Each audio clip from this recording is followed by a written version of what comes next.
এটা হচ্ছে প্রাইজে বেস্ট ইয়ারবাডস। আজকে আমরা কথা বলবো নতুন নাথিং সিএমএফ বাডস নিয়ে। প্রথমে বলতে গেলে এটার ডিজাইন একদম প্রিমিয়াম লেগেছে আমার কাছে। নাথিং এর সিগনেচার ট্রান্সপারেন্ট ভিউ না থাকলেও সিএমএফ সিরিজের এই ইয়ারবাডস খুবই স্টাইলিশ। বক্সটা ছোট হওয়াতে সহজেই পকেটে ক্যারি করা যায়। এখন আসি আসল জিনিসে, সাউন্ড। 12mm ডাইনামিক ড্রাইভার থাকায় বেস একদম পারফেক্ট, আর ট্রাভেল ও ক্লিয়ার। মিউজিক, গেমিং বা কল সবথেকে ভালো পারফরমেন্স করবে এই ছোট্ট জিনিসটি। ব্যাটারি লাইফ এক কথায় দুর্দান্ত, এক চার্জে 8 ঘন্টা আর কেসে সহ মোট 35 ঘন্টা ব্যাকআপ পাবেন এই ছোট্ট জিনিসে।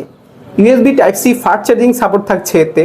10 মিনিট চার্জে ঘন্টাখানেকের মতো গান শুনতে পারবেন।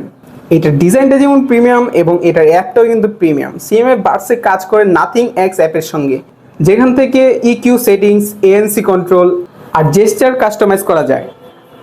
IP54 রেটিং থাকায় হালকা পানি ও ঘাম থেকে সুরক্ষিত রাখে এই বাডস থেকে। এত ফিউচার আর দামে যদি চাও একটা অলরাউন্ডার ইয়ারবাডস, তাহলে তোমার জন্য হতে পারে বেস্ট চয়েস নাথিং এর সিএমএফ বাডস। এক কথায় বলতে গেলে এর premium design, sound and quality একদমই মাখন। এই বাডসটি পারচেজ করতে চাইলে চলে যেতে পারো মুন্সিগঞ্জ আইটি ফেসবুক পেজে অথবা তাদের ওয়েবসাইটে।